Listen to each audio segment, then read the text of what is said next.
18장. 여호와께서 아론에게 이르시되 너와 내 아들들과 내 조상의 가문은 성소에 대한 죄를 함께 담당할 것이요 너와 내 아들들은 너희의 제사장 직분에 대한 죄를 함께 담당할 것이니라. 너는 내 형제 레위 지파 곧 내 조상의 지파를 데려다가 너와 함께 있게 하여 너와 내 아들들이 증거의 장막 앞에 있을 때 그들이 너를 돕게 하라. 레위인은 내 직무와 장막의 모든 직무를 지키려니와 성소의 기구와 제단에는 가까이 하지 못하리니 두렵건대 그들과 너희가 죽을까 하노라. 레위인은 너와 합동하여 장막의 모든 일과 회막의 직무를 다할 것이요 다른 사람은 너희에게 가까이 하지 못할 것이니라. 이와 같이 너희는 성소의 직무와 제단의 직무를 다하라. 그리하면 여호와의 진노가 다시는 이스라엘 자손에게 미치지 아니하리라. 보라, 내가 이스라엘 자손 중에서 너희의 형제 레위인을 택하여 내게 돌리고 너희에게 선물로 주어 회막의 일을 하게 하였나니 너와 내 아들들은 제단과 휘장 안의 모든 일에 대하여 제사장의 직분을 지켜 섬기라. 내가 제사장의 직분을 너희에게 선물로 주었은즉 거기 가까이 하는 외에는 죽임을 당할지니라. 여호와께서 또 아론에게 이르시되 보라, 내가 내 거제물 곧 이스라엘 자손이 거룩하게 한 모든 헌물을 내가 주관하게 하고 내가 기름 부음을 받았으므로 말미암아 그것을 너와 내 아들들에게 영구한 몫의 음식으로 주노라. 지성물 중에 불사르지 아니한 것은 내 것이라. 그들이 내게 드리는 모든 헌물의 모든 소제와 속죄제와 속건제물은 다 지극히 거룩한즉 너와 내 아들들에게 돌리리니 지극히 거룩하게 여김으로 먹으라. 이는 내게 성물인즉 남자들이 다 먹을지니라. 내게 돌릴 것은 이것이니 곧 이스라엘 자손이 드리는 거제물과 모든 요제물이라. 내가 그것을 너와 내 자녀에게 영구한 몫의 음식으로 주었은즉 내 집에 정결한 자마다 먹을 것이니라. 그들이 여호와께 드리는 첫 소산 곧 제일 좋은 기름과 제일 좋은 포도주와 곡식을 내게 주었은즉 그들이 여호와께 드리는 그 땅에 처음 익은 모든 열매는 내 것이니 내 집에서 정결한 자마다 먹을 것이라. 이스라엘 중에서 특별히 드린 모든 것은 내 것이 되리라. 여호와께 드리는 모든 생물에 처음 나는 것은 사람이나 짐승이나 다 내 것이로되 처음 태어난 사람은 반드시 대속할 것이요 처음 태어난 부정한 짐승도 대속할 것이며 그 사람을 대속할 때에는 난지 한 달 이후에 내가 정한 대로 성소의 세겔을 따라 은 5세겔로 대속하라. 한 세겔은 20게라이니라. 오직 처음 태어난 소나 처음 태어난 양이나 처음 태어난 염소는 대속하지 말지니 그것들은 거룩한즉 그 피는 제단에 뿌리고 그 기름은 불살라 여호와께 향기로운 화제로 드릴 것이며 그 고기는 내게 돌릴지니 흔든 가슴과 오른쪽 넓적다리 같이 내게 돌릴 것이니라. 이스라엘 자손이 여호와께 거제로 드리는 모든 성물은 내가 영구한 몫의 음식으로 너와 내 자녀에게 주노니 이는 여호와 앞에 너와 내 후손에게 영원한 소금 언약이니라. 여호와께서 또 아론에게 이르시되 너는 이스라엘 자손의 땅에 기업도 없겠고 그들 중에 아무 분깃도 없을 것이나 내가 이스라엘 자손 중에 내 분깃이요 내 기업이니라.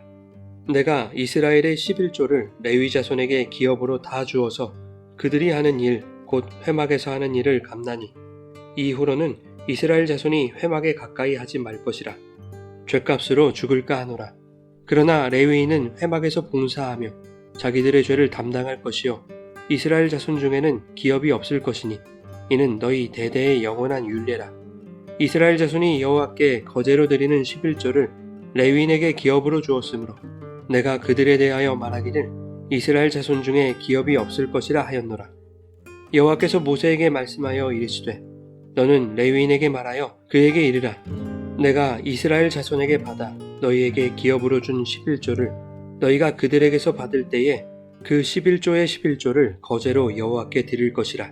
내가 너희의 거제물을 타작마당에서 드리는 곡물과 포도즙 틀에서 드리는 즙같이 여기리니 너희는 이스라엘 자손에게서 받는 모든 것의 11조 중에서 여호와께 거제로 드리고 여호와께 드린 그 거제물은 제사장 아론에게로 돌리되 너희가 받은 모든 헌물 중에서 너희는 그 아름다운 것 곧 거룩하게 한 부분을 가져다가 여호와께 거제로 드릴지니라. 이러므로 너희는 그들에게 이르라. 너희가 그 중에서 아름다운 것을 가져다가 드리고 남은 것은 너희 레위인에게는 타작마당의 소출과 포도즙 틀의 소출같이 되리니 너희와 너희의 권속이 어디서든지 이것을 먹을 수 있음은 이는 회막에서 일한 너희의 보수임이니라. 너희가 그중 아름다운 것을 받들어 들인즉 이로 말미암아 죄를 담당하지 아니할 것이라. 너희는 이스라엘 자손의 성물을 더럽히지 말라. 그리하여야 죽지 아니하리라.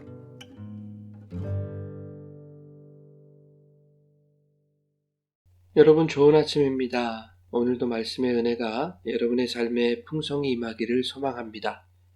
민수기 18장은 제사장과 레위인에 관한 내용입니다. 이것은 19장까지 연결되고 있는데 18장은 제사장과 레위인의 의무와 그들의 몫에 대하여, 그리고 19장은 제사장직을 통한 이스라엘의 정결을 다루고 있습니다. 그런데 이 두 장의 내용은 17장 마지막 절에서 이스라엘 백성들이 모세에게 질문한 것에 대한 대답으로 주시는 말씀입니다. 백성들이 모세에게 질문한 것은 하나님이 부여하신 권위와 질서를 거스르고 여호와께 가까이 나아가려 했던 자신들은 이제 모두 죽게 되는가라는 것이었습니다. 그 질문에 대하여 제사장과 레위인의 직무를 소개하는 것으로 대답하시는 것이 오늘 본문의 내용입니다. 하나님이 택하시고 허락하신 제사장과 레위인들의 직무와 의무 수행을 통하여 너희들은 죽지 않고 하나님께 가까이 나아갈 수 있게 된다라는 것을 말씀하고 있는 것입니다. 고라 일당의 선동으로 마음이 강팍해진 백성들은 모세와 아론의 정치적, 종교적 권위를 못마땅하게 여겼습니다. 모세와 아론이 스스로를 높여 백성 위에 군림하며 권위를 남용한다고 생각했습니다. 그러나 본문은 하나님이 주신 권위에는 매우 엄중한 직무가 수반되고 그 직무에는 무거운 책임과 의무가 따른다는 것을 말씀하고 있는 것이죠. 1절에 제사장들은 성소에 대한 죄를 담당할 것이고 제사장 직분에 대한 죄를 함께 담당할 것이라고 말씀하고 있습니다. 제사장들이 백성의 속죄를 위하여 드리는 제의와 성소에서 행하는 직무는 까다로운 절차와 엄격한 규율에 따라 행해져야 했습니다. 자칫 실수라도 하여 규례를 범하게 된다면 그에 따르는 책임을 감당해야 할 것이라고 말씀하고 있는 것입니다. 아론의 두 아들 나답과 아비후가 처음으로 성막 업무를 수행할 때 하나님이 지정하신 번제단의 불을 사용하지 않고 다른 불을 사용하여 분향한 결과가 공식적인 첫 제사장 직무를 수행하는 현직 제사장들이 죽임을 당하는 형벌이었다는 것을 기억한다면 성소에 대한 그리고 직분에 대한 죄를 담당해야 하는 제사장들의 권위는 자기 마음대로 누리거나 남용할 수 있는 것이 아니었으며 부러워할 수 있는 것도 아니었음을 알 수 있는 것이죠. 그들의 직무와 권위에 이렇게 무거운 책임이 주어진 이유는 무엇일까요? 5절에 이렇게 말씀하고 있습니다. 이와 같이 너희는 성소의 직무와 제단의 직무를 다하라. 그리하면 하나님의 진노가 다시는 이스라엘 자손에게 미치지 아니하리라. 제사장들이 그들에게 맡겨진 직무를 충실히 감당해야만 이스라엘의 진노가 임하지 않는다는 것입니다. 그러나 하나님의 진노는 개개인의 불순종과 불신앙으로 인해 주어질 수 있는 것 아닙니까? 그럼에도 불구하고 본문은 그 죄에 대한 책임을 제사장들에게 묻겠다는 것입니다.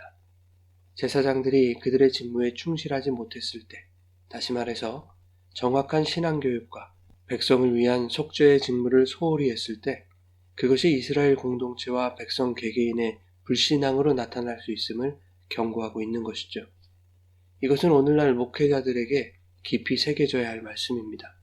하나님이 목회자에게 주신 권위가 있죠. 그것은 성도 위에 왕으로 군림하는 것이 아니라 말씀의 권위를 말하는 것입니다. 정확한 복음을 선포하여 성도들이 그 말씀 앞에 회개하고 영원한 생명을 얻게 하는 것입니다. 그러나 바른 신앙교육이 이루어지지 않아 성도들이 회개에 이르지 못한다면 가르치는 자가 감당해야 할 책임이 결코 가볍지 않다는 것을 성경이 분명히 말씀하고 있다는 것을 기억해야 할 것입니다.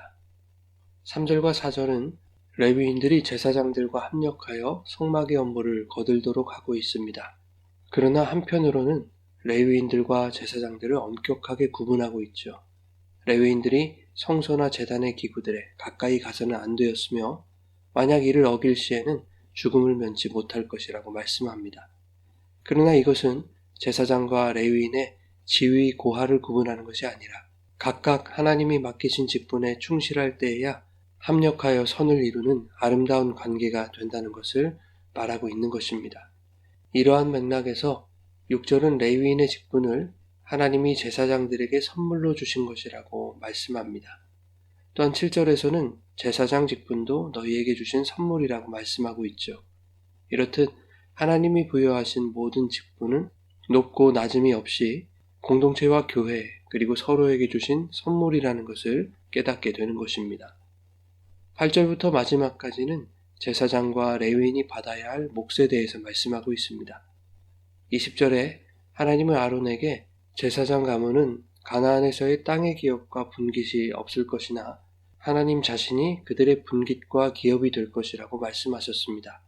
그렇기에 이스라엘 백성이 하나님께 드리는 제물과 예물들 가운데서 제사장들에게 합당한 몫을 영구히 제공하실 것을 19절에 영원한 소금 언약으로 약속해 주셨습니다. 소금처럼 변하지 않는 영원한 약속임을 말씀하고 있는 것이죠. 하나님은 레위인들의 몫에 대해서도 말씀하십니다. 레위인은 이스라엘의 모든 장자들을 대신하여 하나님께 드려진 자들로서 제사장들과 합력하여 성막의 일에만 전념해야 했기 때문에 그들에게도 제사장들처럼 가나안 땅의 기업이 주어지지 않았습니다. 그러나 하나님은 이스라엘 백성이 드린 11조로 그들의 분깃을 보장해 주셨습니다. 레위인들은 그들이 받은 11조의 11조를 거제로 여호와께 드렸는데 이것은 제사장들인 아론과 그의 자손들의 몫으로 돌아갔습니다. 이처럼 하나님은 제사장과 레위인들로 하여금 먹을 양식에 대하여 걱정하지 아니하고 그들의 직무에만 전념할 수 있도록 현실적이고 실제적인 방책을 마련해 주신 것입니다. 교회의 부패가 심화되고 목회자에 대한 불신이 고조되고 있는 오늘날 기독교 안에 목회자에 대한 처우와 11조 문제는 뜨거운 논쟁거리가 되고 있습니다.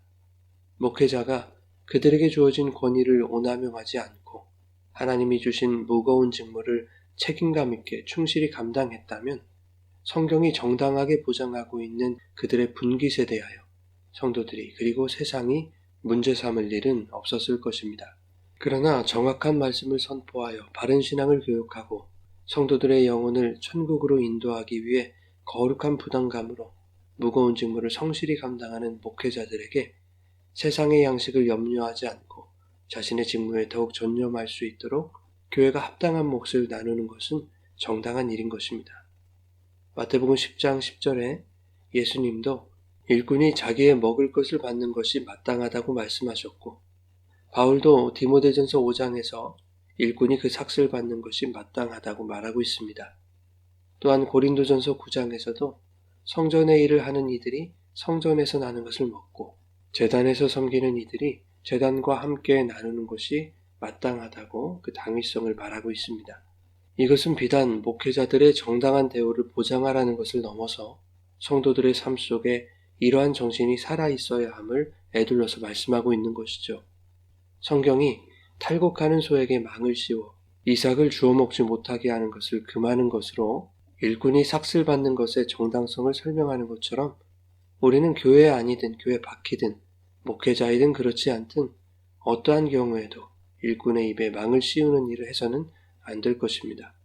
일한 자들이 정당하게 먹고 살 수 있도록 보장하는 것은 공동체 전체를 살찌우는 생명의 방책인 것이죠.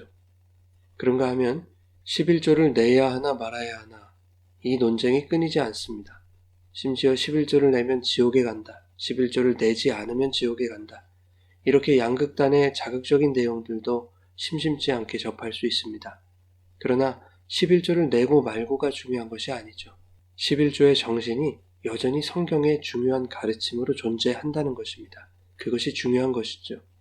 오늘 본문에서는 레위인과 제사장들의 분깃을 설명하기 위해 11조가 등장했지만 이것은 11조의 일부 기능에 불과하죠.